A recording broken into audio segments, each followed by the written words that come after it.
All righty, thank you for calling in. All right.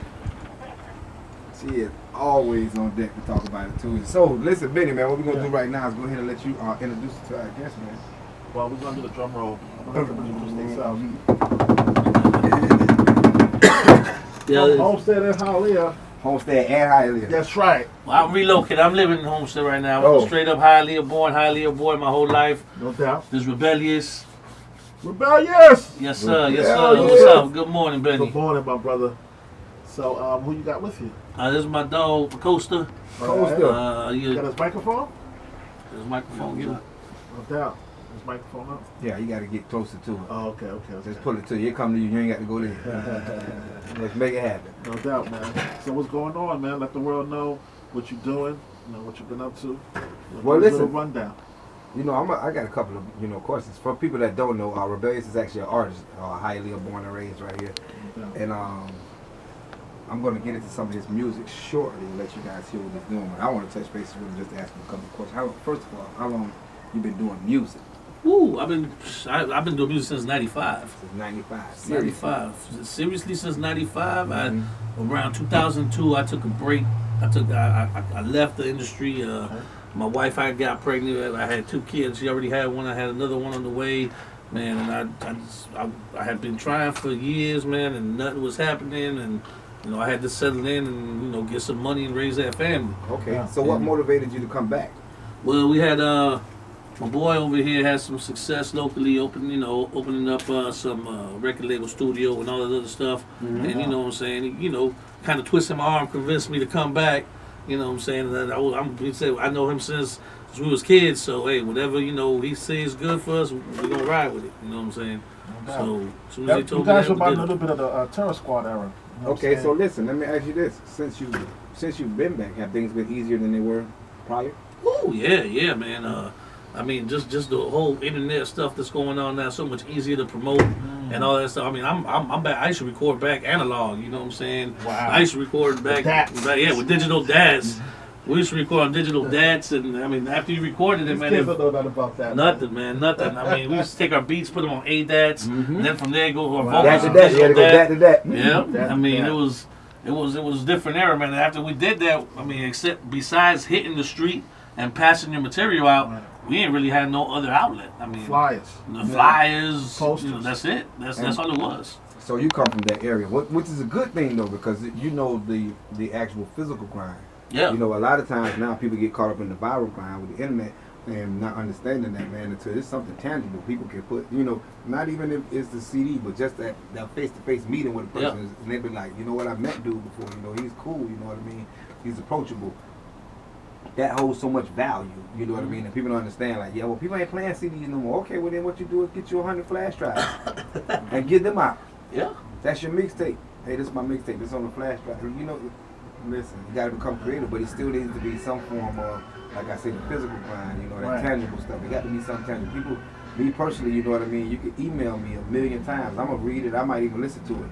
But at the same time, me being able to meet you face to face and just genuinely be able to have a conversation with you, your approach may make me decide whether or not I'm playing your music or not. Oh yeah, that's big. It's with artists, even artists as me growing up as a kid, if you follow an artist, you not only listen to him musically, you also follow, his interviews, everything. And if you don't get a good vibe off the person, you ain't really gonna listen to it. When you do interviews and you see them, you see their authenticity. Mm-hmm. So if dude's saying one thing on record and he's not matching up, then a lot of times at least I'm from the era back then where you wouldn't listen to that dude now. Right. You know what I'm saying? Nowadays, that's the difference between back then and now. Yeah. Like the lyric content. Well, now it's you can paint a pretty picture. Mm-hmm. Yep. Mm-hmm. And all the time that picture is not true. Right. Now the sad thing about it is that when you paint these pretty pictures and people find out that it's just that, a pretty picture, then you lose a lot of your followers. You get certain people that may still support you. So I'm big on listen, if you ain't sold no dope, don't tell me you did. Hey, I feel you. If you ain't shot nobody, don't tell me about your story in the context where I'm thinking that you shot somebody, but it was actually your homeboy. Or your big brother. Yeah, I mean, like, look, man, live your life, you know what I mean? In general, like tell your story. And it's in part because, I was a street dude first. So, you know, ain't no fabrications, you know what I mean? Like anything that you say, oh, I was just displaying, just telling, you know, what happened with my dude. Like, well, they say that somewhere in that 16 that you just put on there, you know what I mean? Because I can't respect it. You said it was you. Well, no, I was I was giving it to you from his mind. Nah, you can't give me nothing from his mind. You wasn't in there. You was there. You might have saw it happen. Right. Or if you saw it happen, then say that. You know, in the beginning of that 16, yeah, I was with my homies and I saw. And then go ahead after that. I can respect you after that. But when, you know, a lot of times it's just hard for me, like coming in contact with these cats, like, and then knowing some of the history. Like, nah, you know, I know you. I know who you are. Well, You ain't did none of this. Hey, I Somebody mean, that's what else it is. got That's the what it bread. is. That's what it is nowadays, man. The pretty picture. Just dudes rapping. I mean, It's not hip hop anymore. yeah. Well, I'm not gonna say it's not hip hop anymore. I don't think that our generation does enough. Us, what I consider OGs, to actually inform some of the younger artists what hip hop, the culture actually is, and what rap actually is.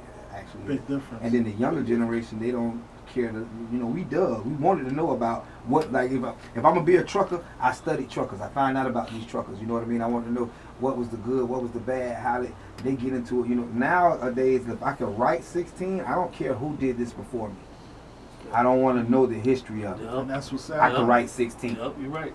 Yep. A lot of these cats don't even know who Dougie Fresh is. Oh, what is going on now is these cats just, a lot of these cats just rapping to get a paycheck, to you know, get fame, to whatever. I mean, when we was growing up and we started rapping back in '95, it was about getting our story out. It was about telling what we've been through. It was about our struggle.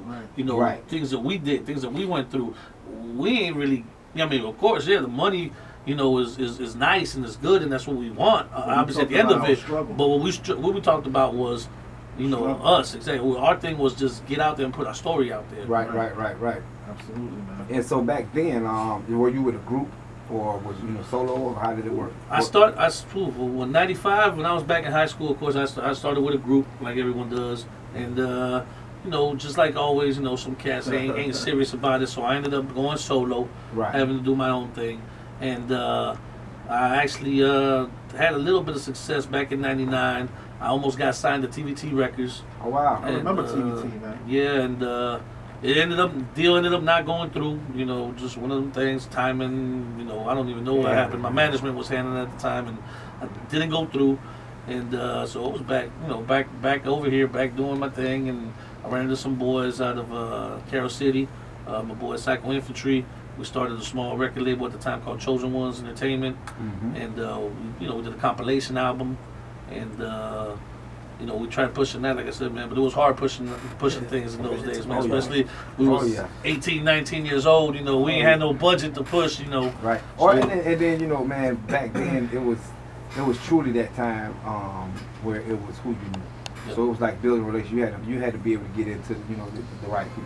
You had to find the wild man Teddy T at Power 96. Because he was bringing cats from the underground to the mainstream radio. You know what I mean? And Al B. Silk during the time, which actually was an underground DJ that became, you know, a radio personality through, you know, the wild man Teddy T. So if you weren't able to get into it, even down back then with Larry Dog and Teddy T had open mics.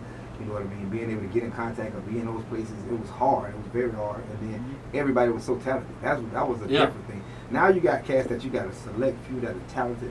And then you got some cats that got money, so their money is exceeding their talent. You know what I mean? They're able to push their stuff beyond other people. And so you seeing them more, but then you're looking at what they're doing, you're like, this dude ain't really even that good. Not even that great.